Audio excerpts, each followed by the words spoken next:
The Nasdaq ended the day at 21,798, its highest close ever, rising about 0.5%. The S/&P 500 added 0.2% to finish at 6,495, and the Dow climbed more than 100 points, up about 0.3%. So what's driving this momentum? The main factor is last week's weak August jobs report. Fewer than expected job gains gave markets confidence that inflation pressures are easing, opening the door for the Fed to start cutting rates as early as September 17th.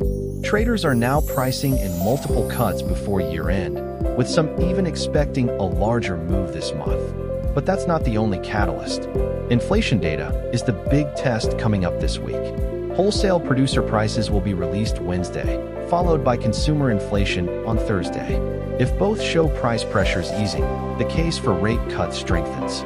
If not, the Fed might hesitate to move as aggressively as markets expect. Meanwhile, corporate headlines added fuel to the rally. AppLovin jumped almost 12%, and Robinhood surged 16% after it was announced both will join the S/&P 500 later this month. Their inclusion means index funds will add these stocks, boosting demand.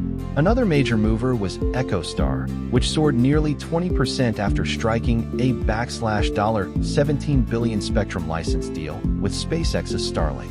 On the flip side, Verizon and @T both dropped more than 2% as competition concerns weighed on telecom shares.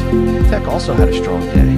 Broadcom rose about 3%, powered by investor optimism that artificial intelligence demand will keep fueling growth. Tech strength remains the key reason the Nasdaq keeps hitting new highs.